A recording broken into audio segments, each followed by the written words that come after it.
Assalamualaikum warahmatullahi wabarakatuh. Perkenalkan, nama saya Muhammad Agung Kurniawan dan rekan saya Hoirul Amin dan Rezaldi Dia Romadhon Asyari. Ingin menjelaskan tentang Bea Materai. Mohon disimak ya. Bea Materai merupakan pajak atas dokumen yang tertuang sejak saat dokumen tersebut ditandatangani oleh pihak-pihak yang berkepentingan atau dokumen tersebut selesai dibuat atau diserahkan kepada pihak lain bila dokumen tersebut hanya dibuat oleh satu pihak. Ciri-ciri yang melekat pada pengertian pajak antara lain. 1. Pajak adalah peralihan kekayaan dari orang badan ke pemerintah. 2. Pajak dipungut berdasarkan ketentuan undang-undang serta aturan pelaksanaannya sehingga dapat dipaksakan. 3. Dalam pembayaran pajak, tidak dapat ditunjukkan kontraprestasi langsung secara individual yang diberikan oleh pemerintah. 4.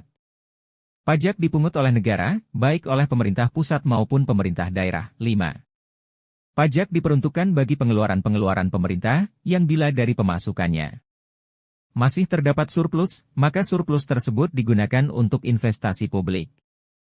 6. Pajak dapat digunakan sebagai alat untuk mencapai tujuan tertentu dari pemerintah. 7. Pajak dapat dipungut secara langsung atau tidak langsung.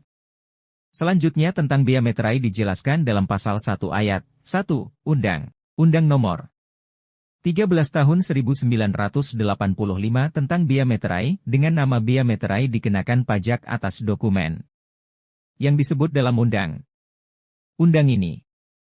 Hal ini menunjukkan bahwa Bea Materai dengan tegas menyatakan bahwa Bea Materai adalah pengenaan pajak atas dokumen. Selanjutnya subjek Bea Materai antara lain pemegang dokumen, sesuai dengan penjelasan pasal 2 ayat 1, huruf A yang menjelaskan bahwa pihak-pihak yang memegang surat perjanjian atau surat-surat lainnya tersebut, dibebani kewajiban untuk membayar Bea Materai atas surat perjanjian atau surat-surat yang dipegangnya. Pihak yang mendapat manfaat, sesuai dengan pasal 6 yang telah menentukan bahwa Bea Materai terhutang oleh pihak yang mendapat manfaat dari dokumen kecuali atau pihak-pihak yang bersangkutan menentukan lain. Penerimaan dokumen, sesuai dengan pasal 6. Maka dalam dokumen dibuat sepihak, misalnya kwitansi, Bea Materai terhutang oleh penerima kwitansi. Dalam hal dokumen dibuat oleh dua pihak atau lebih, misalnya surat perjanjian di bawah tangan, masing-masing pihak terhutang Bea Materai atas dokumen yang diterimanya. Jika surat perjanjian dibuat dengan akta notaris maka Bea Materai yang terhutang baik atas asli sahihnya yang disimpan oleh akta notaris maupun salinannya yang diperuntukkan pihak-pihak yang bersangkutan terhutang oleh pihak-pihak yang mendapat manfaat dari dokumen tersebut, yang dalam contoh adalah pihak-pihak yang mengadakan perjanjian. Ditentukan lain, sesuai dengan penjelasan pasal 6, maka jika pihak atau pihak-pihak yang bersangkutan menentukan lain, maka Bea Materai terhutang oleh pihak atau pihak-pihak yang ditentukan dalam dokumen tersebut. Berikut adalah dokumen yang kena Bea Materai. Berdasarkan tarifnya, Bea Materai dapat dikelompokkan menjadi dua, yaitu Rp6.000 dan Rp3.000.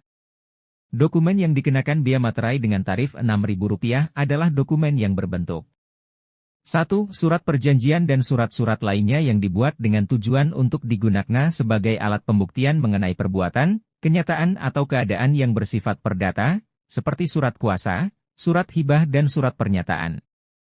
2. Akta-akta notaris termasuk salinannya. 3. Akta-akta yang dibuat oleh pejabat pembuat akta tanah. 4. Termasuk rangkap-rangkapnya. Berikut adalah dokumen yang tidak kena Bea Materai ialah dokumen yang berupa 1. Surat penyimpanan. 2. Konosemen. 3. Surat angkutan penumpang barang. 4. Keterangan pemindahan yang dituliskan di atas dokumen sebagaimana dimaksud di atas. 5. Bukti untuk pengiriman dan penerimaan barang. 6. Surat untuk pengiriman barang dan penerimaan barang. 7. Surat pengiriman barang untuk dijual atas tanggungan pengiriman. 8. Surat-surat lainnya yang dapat disamakan dengan surat-surat sebagaimana dimaksud dalam keterangan sebelumnya. Selanjutnya.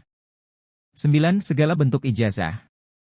10. Tanda terima gaji, uang tunggu, pensiun, uang tunjangan dan pembayaran lainnya yang ada kaitannya dengan hubungan kerja serta surat-surat yang diserahkan untuk mendapatkan pembayarannya itu.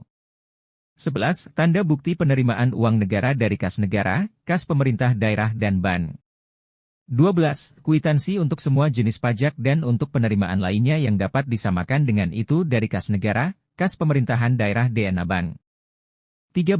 Tanda terima uang yang dibuat untuk keperluan intern organisasi.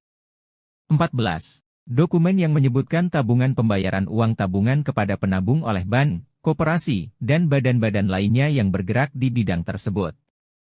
15. Surat gadai yang diberikan oleh PT Pegadaian. 16. Tanda pembagian keuntungan atau bunga dari bursa efek, dengan nama dan dalam bentuk apapun.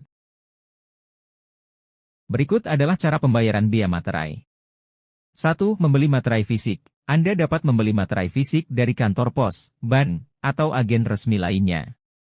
Materai ini harus ditempelkan langsung pada dokumen yang memerlukannya sesuai dengan nilai yang ditentukan. 2. Materai elektronik. E-materai diperkenalkan untuk memudahkan proses, terutama dalam transaksi online dan elektronik. Pembelian e-materai dapat dilakukan melalui portal resmi yang ditunjuk pemerintah. 3. Pembelian materai secara online. Beberapa bank atau lembaga keuangan juga menyediakan layanan pembelian materai secara online melalui situs web atau aplikasi mereka. 4. Pembelian materai melalui aplikasi resmi. Terkadang, pemerintah menyediakan aplikasi resmi yang memungkinkan pembelian materai secara online dan kemudian materai virtual ini dapat digunakan untuk mencapai keabsahan dokumen.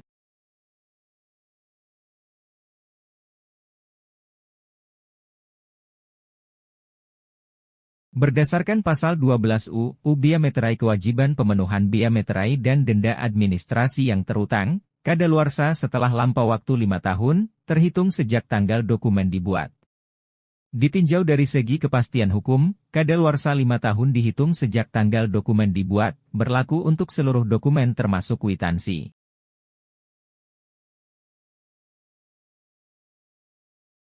Kesimpulan dari presentasi kami ialah, dengan memahami konsep biaya materai dan implikasinya, kita dapat meningkatkan pemahaman tentang sistem perpajakan di Indonesia serta memahami bagaimana peran biaya materai dalam mendukung pendapatan negara dan regulasi transaksi hukum. Terima kasih sudah menyimak presentasi kami. Sekian dari kami. Wassalamualaikum warahmatullahi wabarakatuh.